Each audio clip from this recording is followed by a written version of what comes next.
皆さん、こんにちは。日本語のポッドキャスト、ゆかの日本語カフェです。今日のポッドキャストは、耳という漢字を使った表現や慣用句を皆さんにシェアしたいと思います。前回のポッドキャストで N0 レベルのどを使った表現を皆さんにシェアしたんですが、とても勉強になりましたとか、こういう勉強方法はとても役に立ちますっていうコメントをいただいたので、今回も、同じような日本人がよく使う表現、慣用句を皆さんにシェアします。で、皆さんは耳という漢字を使った表現をいくつ知っていますか？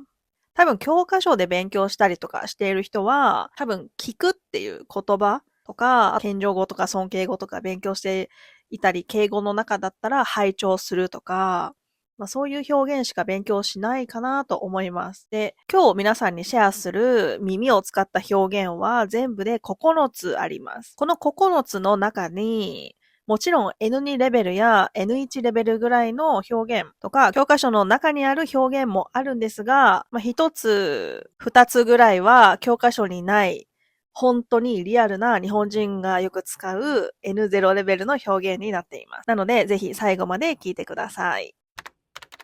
で、今回はちょっとセクションに分けて、種類に分けて皆さんにシェアします。セクション1、情報を得る耳の表現です。一つ目は、地獄耳。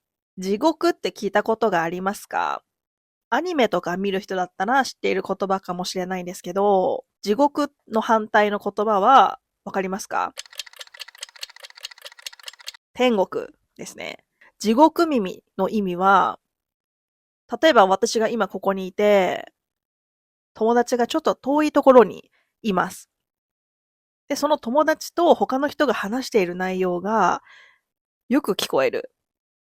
距離があるのに、全部じゃないかもしれないですけど、聞こえてしまうっていうのを地獄耳と言います。どんな小さい音でも、どんな小さい声でも聞こえてしまうっていうのが地獄耳ですね。私は結構地獄耳かもしれないです。ドアがあって、ドアの向こうで話している声とか、結構家族の声とかも聞こえたりするので、よく家族に、ゆかは地獄耳だよねって言われたりしますね。で、この単語は名詞です。名詞として使えます。皆さんは地獄耳ですか？皆さんの周りにも地獄耳の人がいるかもしれないですね。はい。で、二つ目は耳に入るです。耳に入るは何かの情報が自分の耳に入る、聞く、情報を得るっていう意味になります。なので、どこかからニュースで聞いたとか、他の人から聞いたとか、そういう時に耳に入る、耳に入ったっていう言葉を使います。例えば変な噂が耳に入ったんだけど、これって本当とか、A さんと B さんが付き合ってるっていう噂が耳に入ってるよとか、そういう感じで普通にカジュアルに友達と話すときでも使えます。三つ目は小耳に挟むです。小耳に挟むは耳を挟むと同じように使えます。この意味はちょっとだけ聞いたとか偶然聞いた、噂で聞いたという意味です。一つ目の耳に入るっていう表現と似ているんですが、小耳に挟むとか耳を挟むっていう表現の方がもうちょっとカジュアルかなと思いますね。はい。例えば小耳に挟んだんだけど、来月引っ越すんだってとか、田中さんが昇進するっていう話を耳に挟んだよ。というように使います。次からはセクション2です。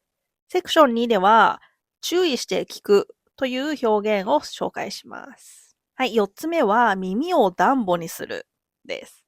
皆さんはダンボわかりますか？ディズニーのキャラクターにいる、大きい耳をしたゾウさんなんですけど、耳をダンボにするっていうと、耳を大きくして、一生懸命話を聞こうとすることです。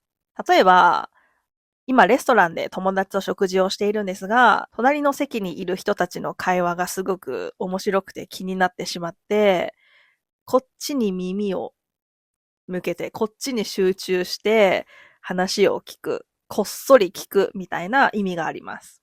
例えば隣の席に耳をダンボにして聞いたとか、耳をダンボにして聞いちゃったとか、これもたまに使う表現かなと思います。5つ目は耳を傾けるです。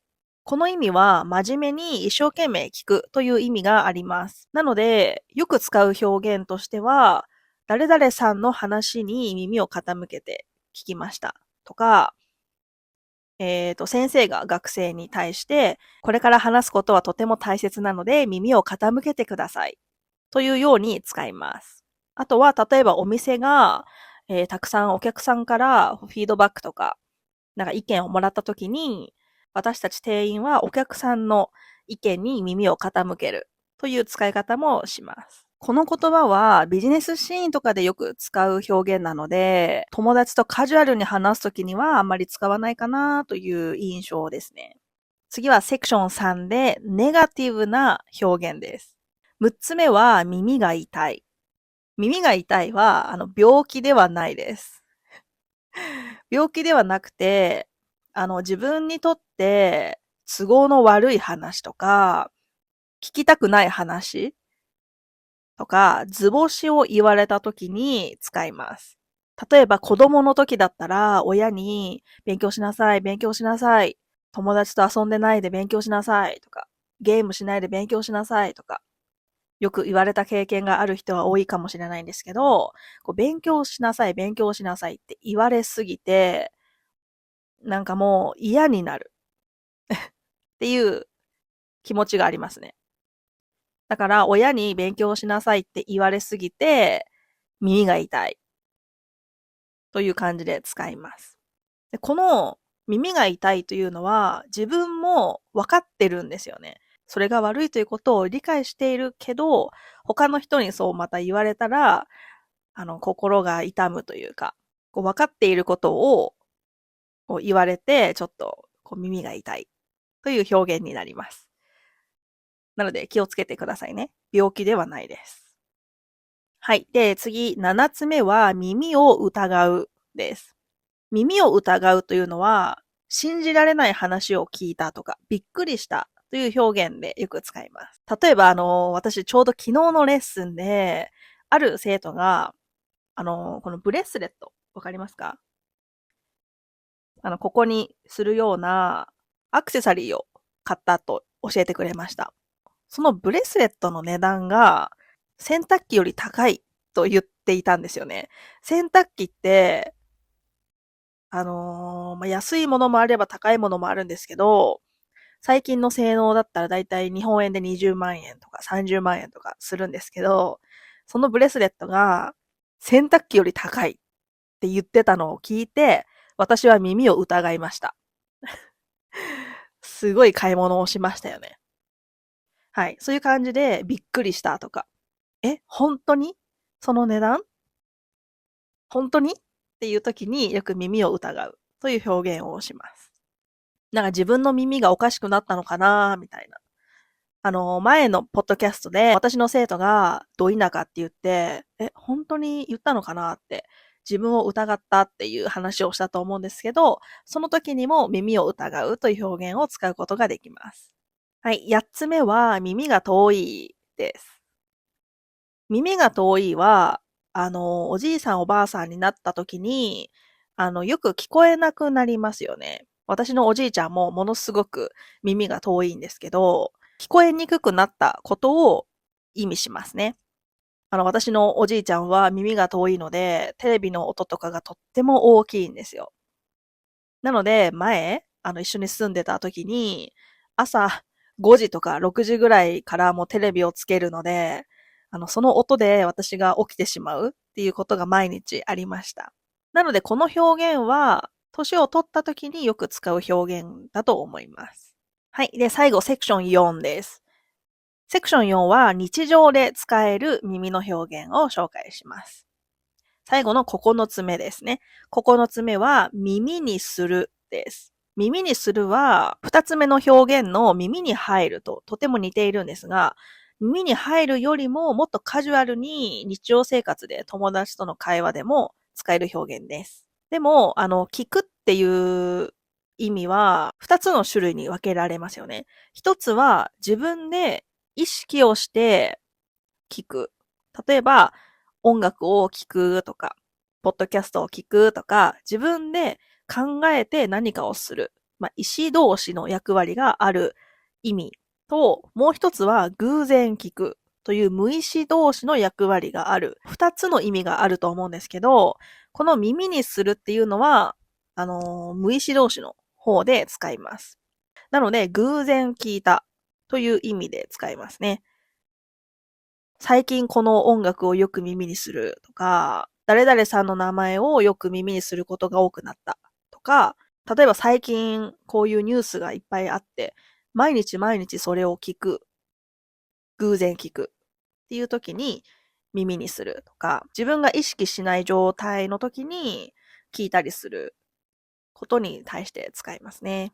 耳に入るも無意識同士の意味がありますけど、やっぱりもっとカジュアルなのは耳にする。なので、皆さんぜひ覚えてください。はい、皆さんいかがでしたか？今日は9つの耳を使った表現や慣用句を皆さんに紹介しました。1つ目は地獄耳。2つ目は耳に入る。3つ目は小耳に挟む。4つ目は耳を暖房にする。5つ目は耳を傾ける。6つ目は耳が痛い。7つ目は耳を疑う。8つ目は耳が遠い。9つ目は耳にする。です。日本語には耳以外にも体の言葉を使った慣用句やそういう表現がたくさんあります。次回はまた別の体の部分を使った表現を皆さんにシェアするかもしれません。はい、皆さんいかがでしたか？このポッドキャストがいいなと思ったらいいね、あとはチャンネル登録やコメントもよろしくお願いします。そして皆さんの国の言葉にも耳を使った表現がもしあったらぜひコメント欄に書いて教えてください。それではここまで聞いてくれてありがとうございました。また次の動画で会いましょう。バイバーイ。